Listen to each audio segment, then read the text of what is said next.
नमस्कार विद्यार्थी मित्रांनो, तुमचं स्वागत आहे माझ्या YouTube channel maths academy by Sudhir मध्ये, जिथे तुम्हाला प्रत्येक प्रॉब्लेमचं सोल्युशन मिळेल साध्या सोप्या सरळ मराठी भाषेमध्ये. व्हिडिओ शेवटपर्यंत बघा, जेणेकरून तुमचा खूप फायदा होईल. सो मित्रांनो, आजच्या व्हिडिओ लेक्चरमध्ये आपण स्टडी करणार आहोत लिनियर डिफरन्शियल इक्वेशनचं दुसरं एक्झाम्पल, जे बोर्ड एक्झाम मध्ये 6 मार्क्ससाठी विचारलेलं आहे. ठीक आहे, सो बघूया हे एक्झाम्पल काय आहे आणि कसं सोडवायचं आहे. सो आपल्याला डिफरन्शियल इक्वेशन सोडवायला कुठलं सांगितलंय बघा, 1 plus y square dx plus x minus e raise to tan inverse y d y equal to 0. समर 25 च्या D2 च्या एक्झाम मध्ये 6 मार्क्ससाठी विचारलेलं एक्झाम्पल आहे. मग आपल्याला जे डिफरन्शियल इक्वेशन सोडवायचं आहे त्याच्यामध्ये जे डेरिव्हेटिव्ह असतं ते first order first degree differential equation असतं. dy बाय dx या टाईपचं डेरिव्हेटिव्ह असणार. आता आपला इथं बघा dx आणि dy म्हणजे एक तर ते dy बाय dx मध्ये असू शकतं किंवा काय असू शकतं dx बाय dy. या दोन फॉर्म मध्येच आपल्याला डेरिव्हेटिव्ह मिळू शकतात जर व्हेरिएबल y आणि x असेल तर. ठीक आहे, मग आता काय करूया आपण, हे दिलेले डिफरन्शियल इक्वेशन एक तर dy बाय dx मध्ये चेंज करूया किंवा dx बाय dy मध्ये. आता हे कसं ठरवायचं, आपल्याला माहिती आहे लिनियर डिफरन्शियल इक्वेशन असेल तर काय असतं कंडिशन, dy बाय dx जर डेरिव्हेटिव्ह असेल तर त्याच्या नेक्स्ट टर्म मध्ये आपल्याला काय मिळायला लागतो, y ची टर्म मिळायला लागते. मग आता जरा ऑब्झर्व करा, असं कुठलं आहे का याच्यामध्ये y ची टर्म? नाही, फक्त सिंगल y असणार दिसतंय का? नाही. म्हणजे हे इथं आपल्याला डेरिव्हेटिव्ह मिळणार नाही, dy बाय dx हे डेरिव्हेटिव्ह मिळणार नाही. मग दुसरं चेक करूया, जर डेरिव्हेटिव्ह dx बाय dy येत असेल डिफरन्शियल इक्वेशन मध्ये, लिनियर डिफरन्शियल इक्वेशन मध्ये, तर त्याच्या नेक्स्ट टर्म मध्ये काय यायला पाहिजे, मला डिपेंडंट व्हेरिएबल x मिळायला पाहिजे, तर ते लिनियर डिफरन्शियल इक्वेशन होऊ शकतं.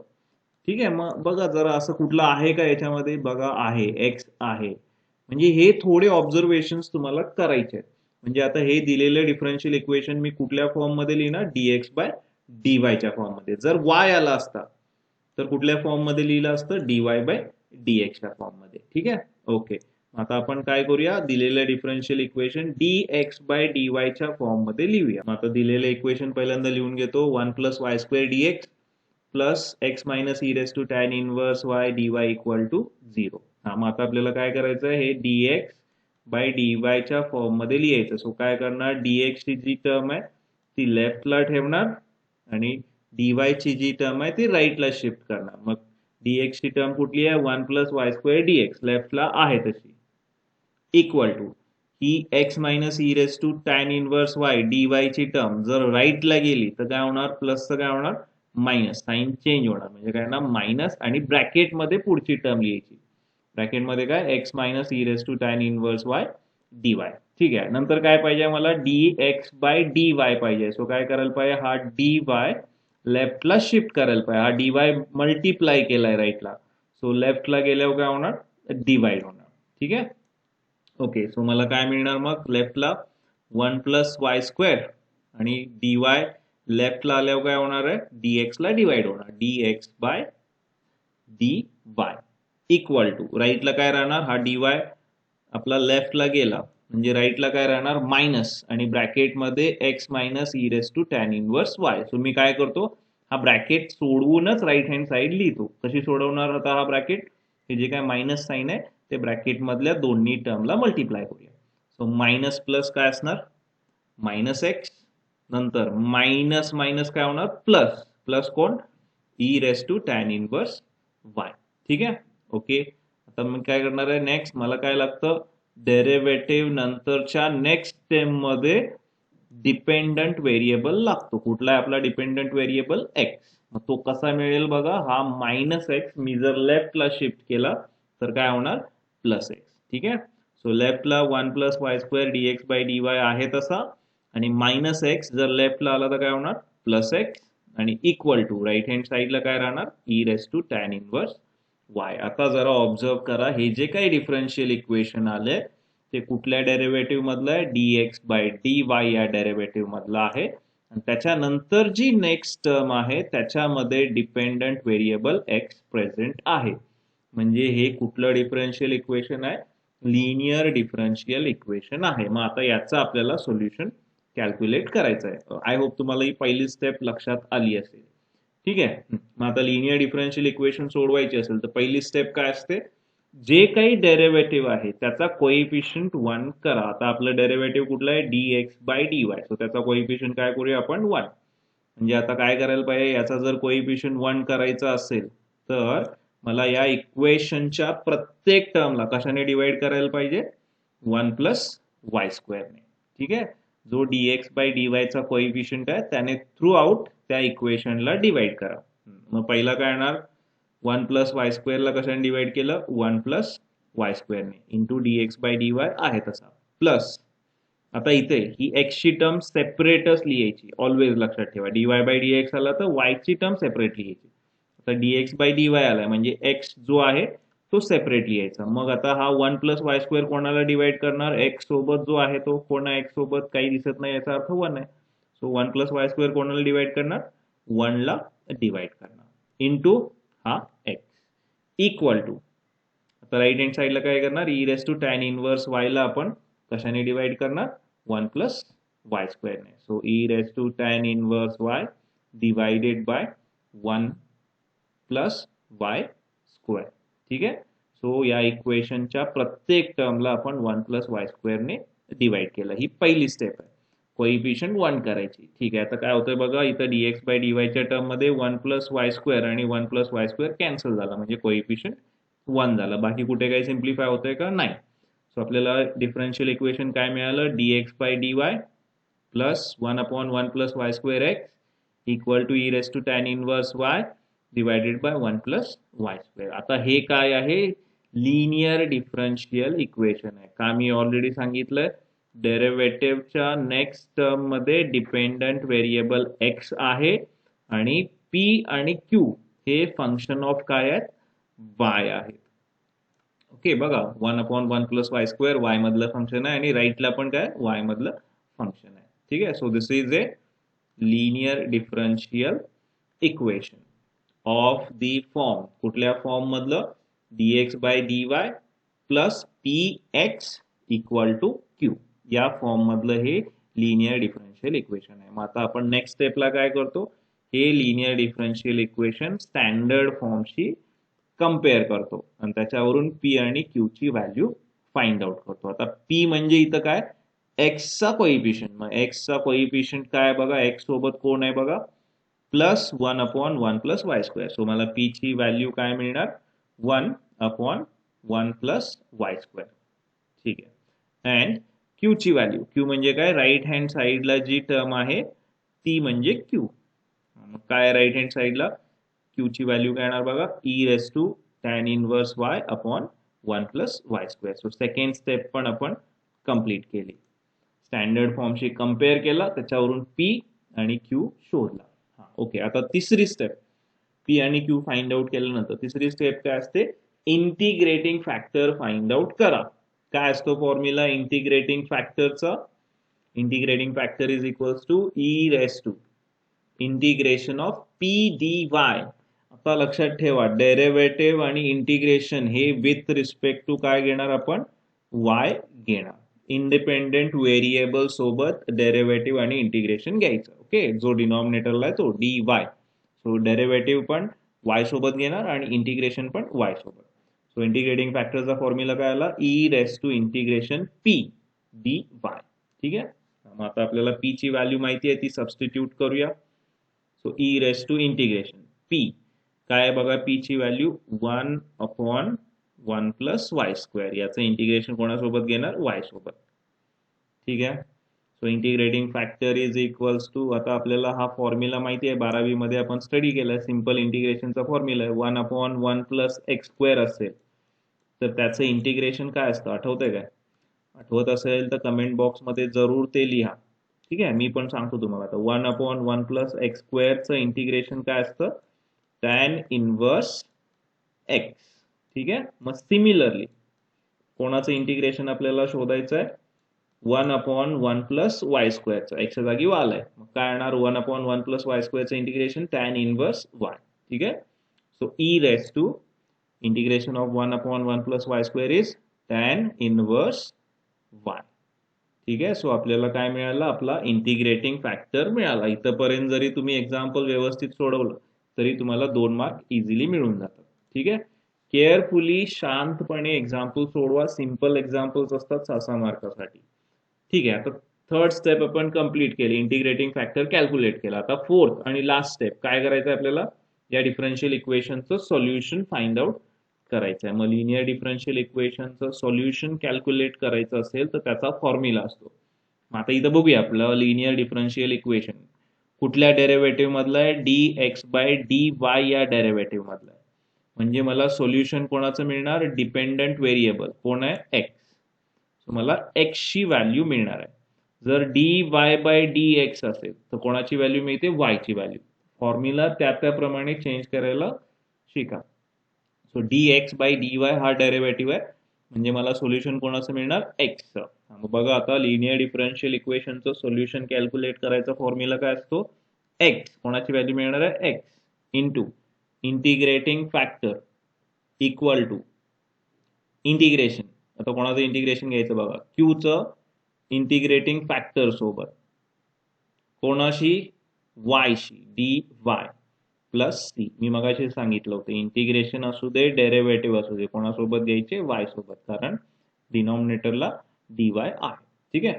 आता या फॉर्म्युल्यामध्ये व्हॅल्यू सबस्टिट्यूट करूया इंटिग्रेटिंग फॅक्टर आणि क्यू ची, आणि ते इंटिग्रेशन सोडूया, आपल्याला रिक्वायर्ड सोल्युशन मिळेल. ओके.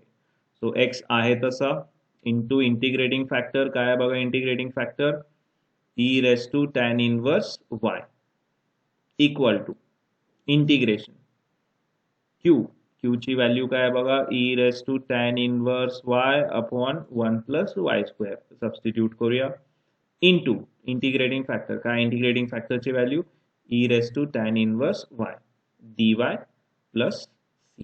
ठीक आहे. आता हे इंटिग्रेशन सोडवायचं आहे मला. हे सोडवलं की मला रिक्वायर्ड सोल्युशन मिळेल या लिनियर डिफरन्शियल इक्वेशनचं. लेफ्टला आता काही सिम्प्लिफाय करायचं नाही, ऍज इट इज ठेवा. x into e⁻tan inverse y equal to राईटला इंटिग्रेशन dy सोबत y सोबत. ओके. आता काय सिम्प्लिफाय होते ब्रॅकेटमध्ये बघा, काही कॅन्सल होते का, नाही होत. पण न्यूमरेटरला काय दिसतंय, e⁻tan inverse y into e⁻tan inverse y. एकच टर्मची मल्टिप्लिकेशन दोनदा आले. मग 8वी मध्ये आपण बघितलंय, जर a ला मल्टिप्लाय केला, एकच टर्म दोनदा मल्टिप्लाय केली तर काय आन्सर येतं, त्या टर्मचा स्क्वेअर घेतो आपण. a इंटू a काय लिहितो, a स्क्वेअर. मग e⁻tan inverse y into e⁻tan inverse y म्हणजे काय लिहिणार मी, e⁻tan इनवर्स y चा स्क्वेअर आणि डिवायडेड बाय काय राहणार, 1 प्लस y स्क्वेअर. सो याचं इंटिग्रेशन आपल्याला सोडवायचं आहे y सोबत, प्लस सी आहे तसा. ठीक आहे. आता बघा, हे इंटिग्रेशन डायरेक्टली सोडवता येतं का, नाही. असा कुठला इंटिग्रेशनचा डायरेक्ट फॉर्म्युला आहे का, नाही आहे. मग याच्या आधीच्या व्हिडिओमध्ये पण मी सांगितलंय, ज्यावेळी पण आपल्याला कुठल्याही इंटिग्रेशन मध्ये फंक्शनचं इंटिग्रेशन डायरेक्ट घेता येत नसेल तर आपण कुठली मेथड वापरतो, सबस्टिट्यूशन मेथड वापरतो. कशी वापरायची, त्या फंक्शन मधलं असं फंक्शन चूज करा ज्याचं डेरिव्हेटिव्ह तिथं एक्झिस्ट होईल, किंवा मी काय सांगितलं होतं, कंपोजिट फंक्शन आयडेंटिफाय करा. ठीक आहे. मग आता याच्यामध्ये कंपोजिट फंक्शन कुठलं आहे, e⁻tan इनवर्स y हे कंपोजिट फंक्शन आहे, इझिली आयडेंटिफाय होतं. स्टँडर्ड फॉर्म कुठला आहे, e⁻ असेल तर e⁻x, म्हणजे x च्या जागी काय आलंय, tan इनवर्स y, म्हणजे हे कंपोजिट फंक्शन आहे. मग कंपोजिट फंक्शन आयडेंटिफाय केलं तर हे इंटिग्रेशन सोडवायसाठी काय सबस्टिट्यूशन करायचं, जे x च्या जागी आले ते काय आलं, x च्या जागी tan इनवर्स y, ही आपली सबस्टिट्यूशन असणार आहे. पण लगेच सबस्टिट्यूशन घेऊ नका, पहिला कन्फर्म करा.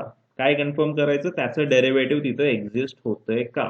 ते कंपोजिट फंक्शन सोडा, e⁻tan इनवर्स y स्क्वेअर, काय सबस्टिट्यूशन घेतली मी, tan इनवर्स y.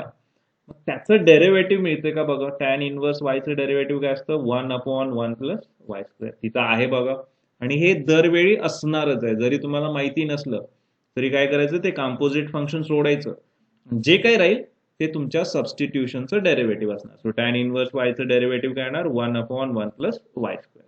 ठीक आहे. लक्षात आलंय सबस्टिट्यूशन कशी करायची आहे, कंपोजिट फंक्शन आयडेंटिफाय करा, त्याच्यामध्ये x च्या जागी जे आलंय ती आपली सबस्टिट्यूशन. काय आलंय, tan इनवर्स y. सो हे इंटिग्रल सोडवायचं असेल तर मी काय सबस्टिट्यूशन करणार आहे, tan inverse y equal to t. त्या इक्वेशनला मी इक्वेशन नंबर 1 ॲज्युम केलं. ठीक आहे. सबस्टिट्यूशन केल्यावरती आपण काय करणार, डिफरन्सिएशन घेणार. कोणासोबत, मगाशी सांगितलंय y सोबत, इंडिपेंडेंट व्हेरिएबल सोबत. So differentiate with respect to y. मग पहिला आता काय करूया, लेफ्टचं डेरिव्हेटिव्ह घेऊया. टॅन इनव्हर्स वायचं डेरिव्हेटिव्ह येत नाही, नो प्रॉब्लेम. टॅन इनव्हर्स वायची जी टर्म आहे ती सोडा, जे काय राहील ते डेरिव्हेटिव्ह असणार. काय राहतं, 1 प्लस वाय स्क्वेअर डिनॉमिनेटरला, म्हणजे 1 अपॉन. सो टॅन इनव्हर्स वायचं डेरिव्हेटिव्ह काय, 1 upon 1 plus y square equal to, आता कोणाचं डेरिव्हेटिव्ह घ्यायचं आहे, टीचं. कोणासोबत, वाय सोबत. मग टीचं डेरिव्हेटिव्ह वाय सोबत काय असतं, dt बाय dy. पण आपण लिहिताना हे कसं लिहितो, dy जो आहे तो वायच्या टर्म सोबत लिहितो आणि dt सेपरेट. ठीक आहे. मग हा dy इकडे डिवाइड आहे, लेफ्टला आला की काय होणार, मल्टिप्लाय होणार. कोणाला, 1 अपॉन 1 प्लस वाय स्क्वेअरला. म्हणजे मला काय मिळणार, 1 upon 1 plus y square dy equal to dt. जो डिवाइड होता तो लेफ्टला मी मल्टिप्लाय केला. ठीक आहे. आता या दोन्ही सबस्टिट्यूशन आपण इक्वेशन 1 मध्ये करूया. म्हणजे हे आपलं इंटिग्रल कुठल्या ना कुठल्या मेथडमध्ये चेंज होईल किंवा स्टँडर्ड फॉर्म मध्ये चेंज होईल, ज्याचं इंटिग्रेशन आपण डायरेक्टली शोधू शकू. ठीक आहे. ओके, मग करूया आपण आता या दोन्ही सबस्टिट्यूशन इक्वेशन 1 मध्ये. ठीक आहे. बघा, लेफ्ट हँड साइड आहे तशी, लेफ्ट हँड साइड मध्ये काही चेंजेस करायचे नाहीत. X into e raise to tan inverse y equal to integration. आता केअरफुली लक्ष द्या, पहिल्यांदा ऑलवेज डेरिव्हेटिव्ह सबस्टिट्यूट करायचं. 1 upon 1 plus y square integral मध्ये जिथं आहे त्याच्या जागी काय लिहा, dt. न बघा, आता मी इंटिग्रल मध्ये तुम्हाला 1 अपॉन 1 प्लस वाय स्क्वेअर दाखवतो. हा 1 upon 1 plus y square denominator मधली टर्म म्हणजे काय असते, 1 अपॉन 1 प्लस वाय स्क्वेअर आणि dy. ओके, या दोघांची मिळून काय सबस्टिट्यूशन आहे, dt. सो या दोघांसाठी काय लिहिणार मी, dt, इंटिग्रेशन dt. आता ते सोडून जे काय राहिले त्याच्यामध्ये काय करायचं, जिथं जिथं टॅन इनवर्स वाय तिथं टी लिहायचं. आता हे सोडून काय राहिले, e raise to tan inverse y bracket square. मग याच्यामध्ये काय करायचं, जिथं टॅन इनवर्स वाय आहे तिथं टी लिहिणार. म्हणजे या टॅन इनवर्स वायच्या जागी काय लिहिणार मी, टी लिहिणार. म्हणजे मला फंक्शन काय मिळते बघा, e raise to tan inverse वायच्या जागी टी आणि त्याचा काय, स्क्वेअर. ठीक आहे. सो आता हे फंक्शनचं मला इंटिग्रेशन सोडवायचं आहे. ओके, लक्षात आलंय. सबस्टिट्यूशन कशा करायच्या, केअरफुली. ठीक आहे. आता काय करतो, हे फंक्शन अजून सिम्प्लिफाय करतो. मला आता 8वी मधला एक रूल माहिती आहे. काय रूल माहिती आहे, a raise to m, raise to n आला तर आपण काय लिहितो, a raise to m into n. M आणि एन ची मल्टिप्लिकेशन, म्हणजे इथं काय होणार, टी आणि 2 ची मल्टिप्लिकेशन होणार. ओके, लेफ्ट आहे तशी x into e raise to tan inverse y, right मध्ये फक्त काय करायचंय, हा टी 2 ला मल्टिप्लाय करायचा. म्हणजे काय येणार, इंटिग्रेशन कोणाचं येणार, e raise to t into 2 म्हणजे काय, 2t, integration dt plus c. ठीक आहे. आता हे इंटिग्रेशन सोडूया, सिंपल इंटिग्रेशन आहे. E raise to a x चा फॉर्म्युला वापरायचा. काय असतं e raise to a x चा इंटिग्रेशन, एक्सपोनेन्शियलचं डेरिव्हेटिव्ह किंवा इंटिग्रेशन तेच असतं. So e raise to a x integration e raise to a x, फक्त त्याला डिवाइड करायला विसरायचं नाही. कशाने, एक्सच्या कोइफिशियंटने, अपॉन ए प्लस सी. आता इथं ए ची व्हॅल्यू काय आहे, एक्स सोबत. आता आपलं हे फंक्शन टी मधलं आहे, म्हणजे टी सोबत जो आहे तो म्हणजे ए. काय, ए ची व्हॅल्यू 2. ठीक आहे. मग काय तर बघा, लेफ्ट आहे तशी x into e raise to tan inverse y. E raise to 2t चं इंटिग्रेशन काय येणार, e raise to 2t, exponential term आहे तशी, एक्सपोनेन्शियलचं इंटिग्रेशन तेच असतं, फक्त आता याला डिवाइड करायचं. कशाने, टीच्या कोइफिशियंटने.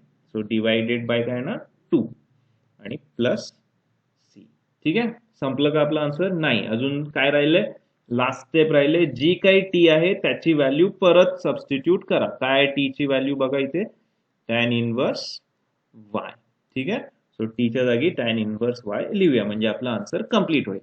So left x into e raise to tan inverse y आहे तसं, equal to e raise to 2t, t ची व्हॅल्यू काय आहे, tan inverse y divided by 2 plus C.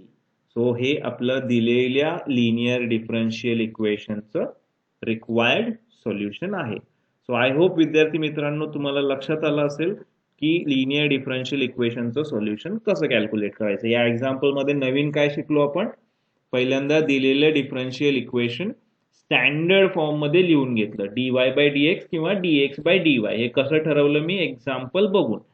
Single x दिसतोय म्हणून मी काय केलं, हे डेरिव्हेटिव्ह कशाच्या फॉर्म मध्ये लिहिलं, dx/dy च्या. जर सिंगल y दिसला असता तर कुठल्या फॉर्म मध्ये चेंज केलं असतं, dy/dx. आणि तिथून पुढे लिनियर डिफरन्शियल इक्वेशनच्या 4 स्टेप्स वापरल्या आणि त्याचं सोल्युशन फाइंड आउट केलंय. मित्रांनो, हा व्हिडिओ जर तुम्हाला आवडला असेल तर माझ्या युट्यूब चॅनलला लाईक, शेअर, सबस्क्राईब करा आणि तुमच्या महत्त्वाचं म्हणजे कमेंट्स करा. आणि व्हिडिओ तुम्ही सर्वांनी शेवटपर्यंत बघितला त्याबद्दल सर्वांचे धन्यवाद.